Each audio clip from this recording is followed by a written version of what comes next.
حضرت ابو بکر صدیق رضی اللہ تعالی عنہ وہ واحد شخصیت ہیں کہ مردوں میں سب سے پہلے آپ نے اسلام قبول کیا۔ امام شعبی فرماتے ہیں کہ میں نے حضرت ابن عباس سے دریافت کیا کہ سب سے پہلے اسلام کس نے قبول کیا، تو انہوں نے بیان فرمایا کہ حضرت ابو بکر صدیق نے۔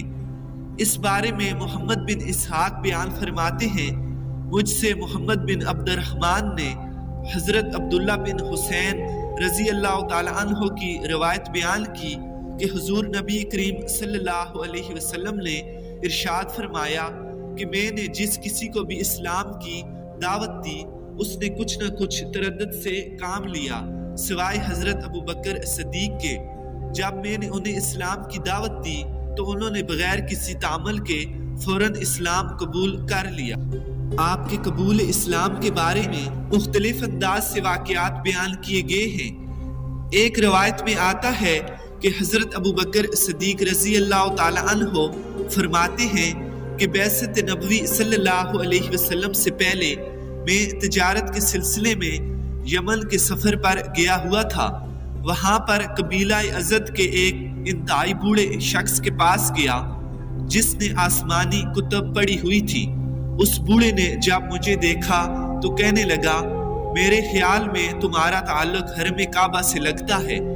میں نے اس بات میں جواب دیا تو اس نے پوچھا، آپ کا تعلق کس قبیلے سے ہے؟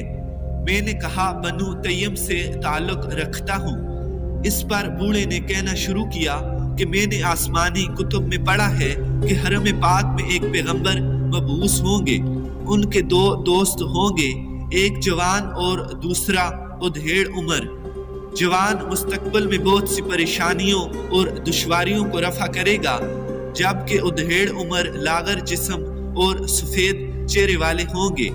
میرے خیال میں آپ ہی وہ شخص ہیں، رب کعبہ کی قسم وہ ادھیڑ عمر آپ ہی ہیں۔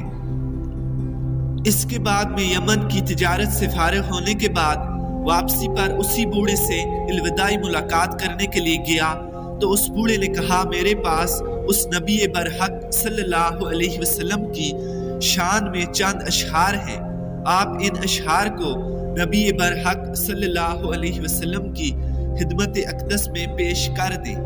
میں نے کہا، میں ضرور ان اشعار کو بارگاہ نبوی صلی اللہ علیہ وسلم میں پہنچا دوں گا۔ اس بوڑھے سے اشعار سن کر حضرت ابو بکر صدیق رضی اللہ تعالی عنہ نے یاد کر لیے اور مکہ مکرمہ واپس تشریف لے آئے۔ جب آپ رضی اللہ تعالی عنہ اپنے گھر واپس پہنچے تو چند قریشی اکٹھے ہو کر آپ رضی اللہ تعالی عنہ سے ملنے کے لیے آئے۔ حضرت ابو بکر صدیق رضی اللہ تعالی عنہ نے ان سے دریافت فرمایا کہ کیا بات ہے، کوئی نئی چیز تم لوگوں کے درمیان پیدا ہو گئی ہے؟ انہوں نے جواب دیا، اس سے زیادہ نئی چیز کیا ہوگی کہ ابو طالب کے یتیم بھتیجے نے اٹھ کر نبوت کا دعویٰ کر دیا ہے اور ہمیں کہتا ہے کہ تم باطل ہو اور تمہارے آباء و اجداد بھی باطل پر تھے۔ اگر آپ رضی اللہ تعالی عنہ کی مدد اور حمایت اسے حاصل نہ ہوتی تو ہم خود اس سے نمٹ لیتے۔ چونکہ آپ رضی اللہ تعالی عنہ کے وہ دوست ہیں، اس لیے آپ رضی اللہ تعالی عنہ خود ہی اس سے مل کر معاملہ ختم کر دیں۔ حضرت ابو بکر صدیق رضی اللہ تعالی عنہ نے ان باتوں کو تسلی و اطمینان سے سنا اور ان کو سمجھا بجھا کر واپس بھیج دیا۔ اس کے بعد حضرت ابو بکر صدیق رضی اللہ تعالی عنہ کا شانہ نبوت صلی اللہ علیہ وسلم سے باہر جا کر کھڑے ہو گئے۔ جب حضور نبی کریم بیت اطہر سے باہر تشریف لائے تو عرض کیا، یا محمد صلی اللہ علیہ وسلم، یہ کیا معاملہ ہے جو آپ صلی اللہ علیہ وسلم کی طرف سے باتیں بیان کی جا رہی ہیں؟ حضور نبی کریم صلی اللہ علیہ وسلم نے فرمایا، اے ابو بکر، میں اللہ کا رسول ہوں، آپ مجھ پر ایمان لے آئیے تاکہ آپ کو اللہ تعالیٰ کی خوشنودی حاصل ہو اور جہنم سے ہمیشہ کے لیے نجات مل جائے۔ حضرت ابو بکر صدیق رضی اللہ تعالی عنہ نے عرض کی، اے محمد صلی اللہ علیہ وسلم، آپ کے پاس اپنے دعوے کی کیا دلیل ہے؟ حضور سرور کائنات صلی اللہ علیہ وآلہ وسلم نے فرمایا، میری دلیل وہ بوڑھا ہے جس نے آپ رضی اللہ تعالی عنہ سے یمن میں ملاقات کی ہے۔ حضرت ابو بکر صدیق رضی اللہ تعالی عنہ نے معاملے کو آگے بڑھاتے ہوئے عذرا تجسس کہا، میں تو یمن میں بہت سے بوڑھوں کے ساتھ ملا ہوں اور ان کے ساتھ تجارت کا معاملہ کیا ہے۔ حضور نبی کریم صلی اللہ علیہ وسلم حضرت ابو بکر صدیق کے دل کی بات سمجھ گئے اور ارشاد فرمایا، اے ابو بکر، میں اس بوڑھے کی بات کر رہا ہوں جس نے 12 اشعار امانت کے طور پر تمہیں دیے ہیں تاکہ مجھ تک پہنچا دو۔ اس کے بعد ہی حضور نبی کریم صلی اللہ علیہ وسلم نے وہ 12 اشعار بھی حضرت ابو بکر کو سنا دیے۔ حضرت ابو بکر صدیق رضی اللہ تعالی عنہ حیران ہو کر کہنے لگے، اے محمد صلی اللہ علیہ وسلم، آپ صلی اللہ علیہ وسلم کو اس معاملے کی خبر کس نے دی؟ حضور نبی کریم صلی اللہ علیہ وسلم نے فرمایا، مجھے اس کی خبر حضرت جبرائیل علیہ السلام نے دی۔ یہ سن کر حضرت ابو بکر صدیق نے عرض کی، یا رسول اللہ صلی اللہ علیہ وسلم، اپنا دست مبارک آگے بڑھائیے، میں اسلام قبول کرتا ہوں۔ چنانچہ حضرت ابو بکر صدیق رضی اللہ تعالی عنہ نے اسلام کی دعوت کو قبول کر لیا۔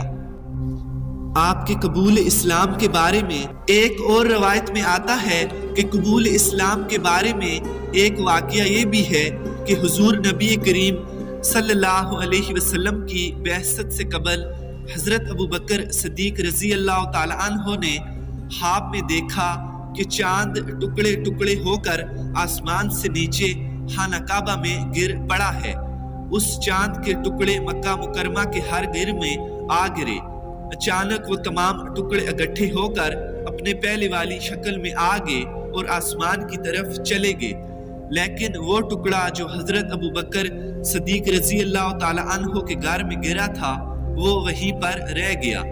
ایک دوسری روایت میں آتا ہے کہ چاند کے تمام ٹکڑے اکٹھے ہو کر حضرت ابو بکر صدیق کے گھر میں آ گئے اور آپ رضی اللہ تعالی عنہ نے اپنے گھر کا دروازہ بند کر لیا۔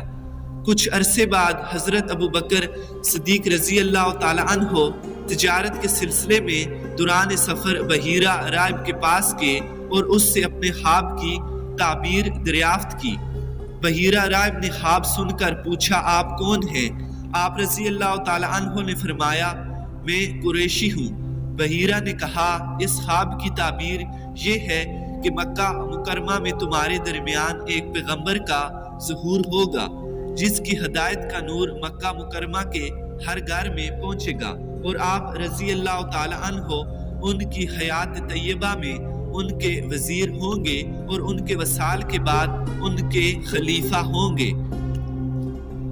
حضرت ابو بکر صدیق بیان فرماتے ہیں کہ میں نے اس خواب کو چھپائے رکھا یہاں تک کہ اللہ تعالیٰ نے حضور نبی کریم صلی اللہ علیہ وسلم کو دنیا کی ہدایت کے لیے بھیجا۔ جب مجھے نبوت کے ظہور کی خبر ہوئی، میں حضور کی خدمت میں حاضر ہوا۔ آپ صلی اللہ علیہ وسلم نے مجھے اسلام قبول کرنے کی دعوت دی۔ میں نے عرض کی کہ ہر نبی کی نبوت پر ایک دلیل ہوتی ہے، آپ صلی اللہ علیہ وسلم کی نشانی و معجزہ کیا ہے؟ حضور نبی کریم صلی اللہ علیہ وسلم نے فرمایا کہ میری نبوت کی دلیل وہ خواب ہے کہ جو تم نے دیکھا تھا اور بحیرہ راہب نے اس کی تعبیر بتائی تھی۔ میں نے دریافت کیا، آپ صلی اللہ علیہ وسلم کو اس بات کی خبر کس نے دی؟ حضور نبی کریم صلی اللہ علیہ وسلم نے فرمایا، مجھے جبرائیل امین علیہ السلام نے خبر دی۔ میں نے کہا، اس سے زیادہ میں آپ صلی اللہ علیہ وسلم سے کوئی روشن دلیل نہیں پوچھتا۔ چنانچہ کلمہ اسلام پڑھا اور ایمان لے آئے۔ ایک اور روایت کے مطابق حضرت ابو بکر صدیق رضی اللہ تعالی عنہ کے قبول اسلام کرنے کا واقعہ اس طرح ہے کہ آپ رضی اللہ تعالی عنہ ملک شام گئے ہوئے تھے کہ ایک رات آپ رضی اللہ تعالی عنہ نے خواب میں دیکھا کہ چاند اور سورج آسمان سے اتر کر ان کی گود میں آن پڑے ہیں۔ حضرت ابو بکر صدیق رضی اللہ تعالی عنہ نے چاند اور سورج کو اپنے ہاتھوں سے پکڑ کر اپنے سینے سے لگا لیا اور ان کو اپنی چادر کے اندر کر لیا۔ جب صبح بیدار ہوئے تو ایک عیسائی راہب کے پاس تشریف لے گئے اور اس سے اس خواب کی تعبیر دریافت فرمائی۔ راہب نے پوچھا کہ آپ کون ہیں؟ آپ رضی اللہ تعالی عنہ نے جواب دیا، میں ابو بکر ہوں اور مکہ مکرمہ کا رہنے والا ہوں۔ راہب نے پوچھا، آپ رضی اللہ تعالی عنہ کا تعلق کس قبیلے سے ہے؟ آپ رضی اللہ تعالی عنہ نے فرمایا، میں بنو تیم سے ہوں۔ پوچھا، آپ کا ذریعہ معاش کیا ہے؟ فرمایا، تجارت۔ اس کے بعد راہب نے کہا، غور سے میری بات سنو، نبی آخر الزماں حضرت محمد مصطفیٰ صلی اللہ علیہ وسلم کی تشریف آوری ہو چکی ہے۔ ان کا تعلق بھی قبیلہ بنو ہاشم سے ہے اور وہ آخری نبی ہیں۔ اگر ان کا ظہور نہ ہوتا تو اللہ تعالیٰ زمین و آسمان کو پیدا ہی نہ فرماتا اور نہ ہی کسی نبی کو پیدا فرماتا۔ وہ اولین و آخرین کے سردار ہیں۔ اے ابو بکر، تم اس دین میں شامل ہوگے اور اس کے وزیر اور ان کے بعد خلیفہ ہوگے۔ یہ تو ہے تمہارے خواب کی تعبیر، اور یہ بات بھی سن لو کہ میں نے تورات اور انجیل میں ان نبی برحق صلی اللہ علیہ وسلم کی تعریف و توصیف پڑھی ہے، اور میں ان پر ایمان لا چکا ہوں اور مسلمان ہوں، مگر عیسائیوں کے خوف کی وجہ سے اپنے ایمان کا اظہار نہیں کرتا۔ اپنے خواب کی یہ تعبیر سن کر حضرت ابو بکر صدیق رضی اللہ تعالی عنہ کے دل میں عشق رسول صلی اللہ علیہ وسلم کا جذبہ بیدار ہو گیا۔ چنانچہ آپ رضی اللہ تعالی عنہ فوری طور پر مکہ مکرمہ تشریف لائے اور حضور نبی کریم کی بارگاہ اقدس میں حاضری کی سعادت حاصل کی، اور اپنی آنکھوں کو حضور نبی کریم صلی اللہ علیہ وسلم کے دیدار پر فوراً نچھاور کر دیا۔ حضور نبی کریم صلی اللہ علیہ وسلم نے فرمایا، ابو بکر تم آگے، اب جلدی کرو اور دین برحق میں داخل ہو جاؤ۔ حضرت ابو بکر نے عرض کی، ٹھیک ہے، لیکن کوئی معجزہ تو دکھائیں۔ حضور سرور کائنات نے فرمایا، وہ خواب جو تم نے شام میں دیکھا تھا اور اس راہب سے اس خواب کی تعبیر سن کر آئے ہو، میرا ہی تو وہ معجزہ ہے۔ یہ سنتے ہی حضرت ابو بکر صدیق رضی اللہ تعالی عنہ پکار اٹھے، یا رسول اللہ، آپ صلی اللہ علیہ وسلم نے سچ فرمایا۔ میں گواہی دیتا ہوں کہ آپ صلی اللہ علیہ وسلم واقعی اللہ کے رسول برحق ہیں۔ ایک اور روایت ابن اساکر نے حضرت عیسیٰ بن زید کے حوالے سے بیان کی ہے کہ حضرت ابو بکر صدیق رضی اللہ تعالی عنہ نے فرمایا کہ میں ایک مرتبہ خانہ کعبہ کے سامنے بیٹھا ہوا تھا اور زید بن عمرو کھڑا ہوا تھا کہ اسی دوران امیہ بن ابی صلب میرے پاس آیا اور میری خیریت دریافت کی۔ میں نے کہا، میں ٹھیک ہوں۔ پھر اس نے دین برحق کے بارے میں ایک شعر پڑھا اور مجھ سے پوچھنے لگا، پیغمبر منتظر کی ولادت ہمارے خاندان میں ہوگی یا آپ کے خاندان میں؟ حضرت ابو بکر صدیق فرماتے ہیں کہ اس وقت تک میں نے نبی منتظر کے بارے میں کچھ نہیں سنا تھا کہ ان کی بعثت کب ہوگی۔ چنانچہ میں ورقہ بن نوفل کے پاس گیا، جو آسمانی کتابوں پر گہری نگاہ رکھتے تھے اور اکثر ان کے منہ سے ایسی باتیں نکلتی تھیں کہ جن کا کوئی مطلب میری سمجھ میں نہیں آتا تھا۔ ان سے میں نے تمام واقعہ بیان کیا۔ انہوں نے مجھ سے یہ واقعہ سنا تو کہا، اے ابو بکر، میں آسمانی کتابوں کا عالم ہوں اور ان آسمانی علوم کو جانتا ہوں۔ نبی آخر الزماں ملک عرب کے وسط میں نسب کے لحاظ سے پیدا ہوں گے اور ان کے نسب کے بارے میں جانتا ہوں۔ چونکہ نسب کے لحاظ سے تمہارا تعلق بھی وسط عرب سے ہے، اس لیے ان کی ولادت تم ہی میں سے ہوگی۔ حضرت ابو بکر صدیق فرماتے ہیں کہ میں نے پوچھا، وہ کیا تعلیم دیں گے؟ انہوں نے جواب دیا کہ ان کی تعلیم یہی ہوگی کہ ایک دوسرے پر ظلم نہ کرو، نہ کسی غیر پر ظلم کرو اور نہ خود مظلوم بنو۔ یہ باتیں سن کر میں واپس آ گیا اور پھر حضور نبی کریم صلی اللہ علیہ وسلم مبعوث ہوئے۔ میں نے فوراً اسلام قبول کر لیا اور آپ صلی اللہ علیہ وسلم کی تصدیق کی۔ امام شعبی فرماتے ہیں کہ میں نے حضرت ابن عباس رضی اللہ تعالی عنہ سے پوچھا کہ سب سے پہلے اسلام کس نے قبول کیا؟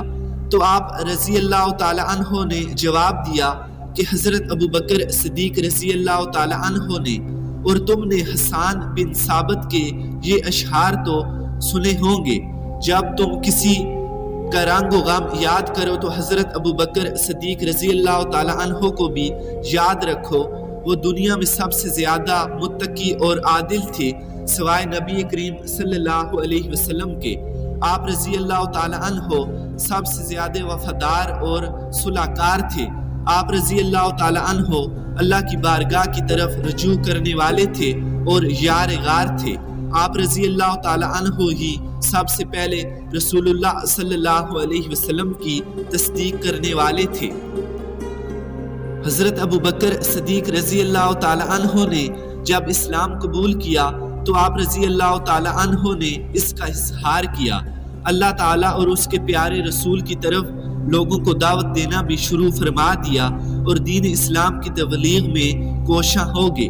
آپ رضی اللہ تعالی عنہ نے قوم کے ان تمام افراد کو اسلام کی طرف بلانا شروع کیا جن پر آپ رضی اللہ تعالی عنہ بھروسہ رکھتے تھے اور جو آپ کے ساتھ تعلقات رکھتے تھے۔ آپ کے پاس آتے جاتے تھے اور اٹھتے بیٹھتے تھے۔ چونکہ آپ لوگوں میں ہر دل عزیز تھے اور لوگوں کے دلوں میں آپ کی بے حد عزت و محبت تھی، اس لیے آپ کی کوشش سے بہت جلد بہت سے لوگوں نے اسلام قبول کر لیا۔ آپ کی اولین تبلیغ سے جن بلند مرتبہ لوگوں نے اسلام کی دعوت کو قبول فرمایا ان کا شمار عشرہ مبشرہ صحابہ کرام رضی اللہ تعالی عنہم میں ہوتا ہے۔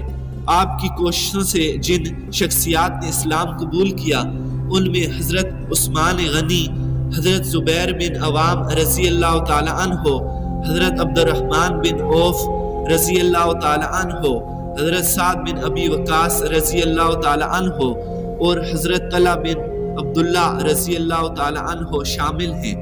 ان شخصیات نے جب دعوت قبول کر لی تو آپ ان کو ساتھ لے کر حضور نبی کریم صلی اللہ علیہ وسلم کی خدمت میں حاضر ہوئے اور انہوں نے اسلام قبول فرما لیا۔ سیرت حلبیہ میں ہے کہ حضور نبی کریم صلی اللہ علیہ وسلم نے فرمایا، میں نے اسلام کے بارے میں جس سے بھی گفتگو کی اس نے انکار کیا اور مجھ سے تکرار کی سوائے حضرت ابو بکر صدیق رضی اللہ تعالی عنہ کے، کیونکہ میں نے ان سے جو بھی بات کی انہوں نے فوراً قبول کر لی اور اس پر مضبوطی سے قائم رہے۔